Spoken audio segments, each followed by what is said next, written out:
Erimdan keyin ancha vaqt igna ko'rmaganim uchunmi? Kuyovimni ikkasini ko'rib o'zimni tutib turolmadim. Judayam katta va qalin ekan. Kirayotgan payt tanam ikki tomonga bo'linayotgandek tuyuldi. Keyin Assalomu alaykum aziz obunachilarim va kanalimiz mehmonlari. Siz bilan yana men ehtirosli hikoyalar va bugun sizni yuragingizga yetib boradigan ehtiros va tuyg'ularga boy yana bir hikoya kutmoqda. Videoni oxirigacha tomosha qiling. Bu safar siz kutilmagan voqealarga guvoh bo'lasiz. Men bu hikoyani aytishim kerak. O'zim uchun emas, balki yuragimdagi og'riqni, bir umr jim yurib kelgan ehtirosimni hech bo'lmasa so'zlarda yengillashtirish uchun. Qizim Zilola mening faxrim. Yolg'iz o'stirdim erk berib orzu qilib. U maktabni bitirayotganida Javlon ismli bir yigit bilan tanishdi. Avvaliga bir nimalarni sezdim, bu yigit boshqa edi. Qizimga mehribon, samimiy va qanchalik g'alati bo'lmasin, meni ham doimo hurmat bilan ko'z ostida tutardi. Uylanishdi.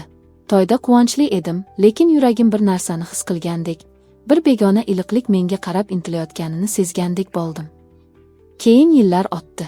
Zilola chet elga o'qishga ketdi, Javlon esa ko'p hollarda biznikida qolib turar, meni opa deb chaqirardi, lekin ko'zlarida boshqa so'zlar yashirin edi.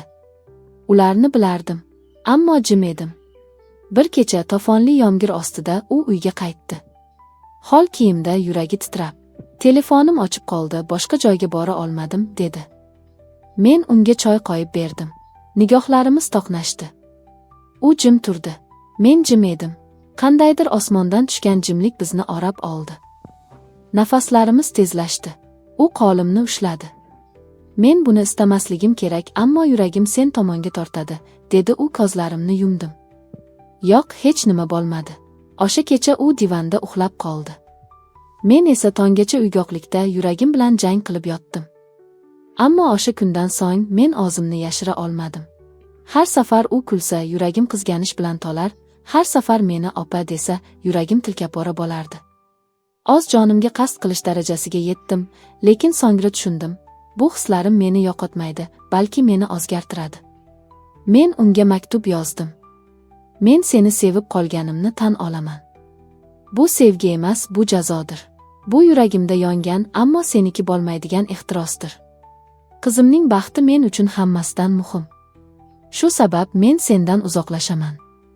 Va men qochib ketdim. Yolg'izlikka, jimlikka. Ammo har kecha tong oldi paytida qalbimda bir ehtirosli eshik ohangini eshitaman, u ochilmaydi. Faqat kutadi. Va men ham kutaman. O'tgan oylar men uchun abadiy sukunatga o'xshadi. Qochib ketdim, telefon raqamimni o'zgartirdim, hech kimga manzilimni aytmadim. Faqat tunlar mening dardimga guvoh edi. Ammo qalbim uni unutmadi. Javlon. Bir kuni deraza oldida choy ichib o'tirganimda eshik taqilladi. Eshikni ochdim. U edi. Ko'zlari ostida ko'karishlar, yuzida yillar emas, tunlarning izlari. Men seni topdim, dedi u endi hech qachon yo'qolmagin. Men jim edim. U menga qadam tashladi. Yuragim ham o'sha qadamlarni sanardi. So'ng men ortga chekinmadim. Ushbu kecha farqli edi. Biz bir-birimizga hech nima demadik. Til o'rniga yurak gapirdi. U qo'limdan ushlab, men seni sevaman. Bu gunoh bo'lsa ham haqiqatdir, dedi. Men indamay uni quchdim. Bu quchoqda dunyo to'xtagandek tuyuldi. U men bilan qoldi. Ertalabgacha tong kirganini bilmadik. Ammo bizda bu safar boshqa reja bor edi. Erta tongda u aytdi. Men Zilolaga rostini aytaman. U haqiqatga loyiq. Men boshimni qimirlatdim. Og'riqmi? Yengillikmi? Bilmadim. Ertasi kuni Javlon ketdi va u qaytib kelmadi. Bir hafta o'tdi. Keyin esa Ziloladan xat oldim. Unda faqat bitta jumla bor edi. Men sizni kechirdim. Chunki haqiqiy sevgi hech qachon begunoh bo'lmaydi. Men yig'ladim. So'ng Javlon bilan yana uchrashdim. Endi bu sevgimiz yashirinmas edi. U ajrashdi. Qizim menga boshqa ko'z bilan qarardi, ammo ko'nglimda nafrat emas, ko'zlarida og'riqli, ammo tushungan bir mehr bor edi. Biz uzoqqa ketdik, boshqa shaharga. Yangi hayot boshladik. Har bir tongda men uni yonimda ko'raman, ko'zlarida endi opa degan so'z yo'q.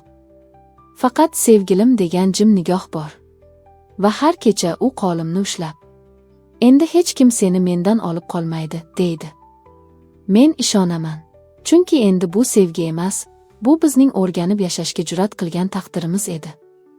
Hayot gohida bizni kutilmagan qarorlar oldida qoldiradi. Men, qizim Zilola va uning sobiq turmush o'rtog'i Javlon endi hech qanday nomga sigmaydigan, ammo yuraklarda joy topgan bir bog'liqlik ichida yashardik. Zilola chet eldan qaytdi. Ko'zlarida boshqa bir nigoh yetilgan, o'zgargan. U men bilan quchoqlashdi. Yigladik. Javlon unga hammasini aytgan edi. U jim qoldi. Nafrat ham, hayqiriq ham yo'q edi, faqat ko'nikish. Men sizni tushunaman, dedi Zilola. Balki bu sevgi yillar davomida mendan ko'ra sizniki bo'lgan. Men hozir gazab emas, yengillik his qilyapman. Chunki men ham Javlonsiz yashay olmayman. Va sizsiz ham. Sozlar yo'q edi. Uchalamiz bir uyda yashay boshladik. Bu uyda hukmronlik qilayotgan narsa muhabbat edi. Har kecha yonma-yon emas, bir yurak bilan uxlab yotardik. Qanday atashni bilmadik bu munosabatni, bu oilami, do'stlikmi, jonu dil bog'liqlikmi, lekin bu yashirin emas edi. Bu hayot edi. Uchalamiz bir to'shakda yotgan kechalar ham bo'ldi, lekin bu haqda hech kimga so'zlamadik. Chunki bu yaqinlik nafaqat badanlar, balki qalblar yaqinligi edi. Har kim bir-birini quchib uxlaganida bu nafs emas, ehtiyoj edi. Na jismoniy, na axloqiy ta'rifga sigadigan holat, bu dil tilida yozilgan hikoya edi. Ba'zan men uyg'onib Javlonning sokin nafasini eshitardim. Ikki tomonda Zilola va Javlon, yuragimning ikki chekkasida sokin sukunat. Shunda men tushunardim, bu dunyo qoralagan narsa biz uchun najot edi. Yillar o'tdi. Biz qayerga borganda ham hech kim bizni to'liq tushuna olmadi. Ammo biz o'zimizni tushundik. Bu yetarli edi. Va hikoyamni shu satrlar bilan yakunlayman. Ba'zida muhabbat tartibsiz ko'rinadi. Ammo qalb tanlagan yo'l hech qachon xato bo'lmaydi, agar u rost bo'lsa.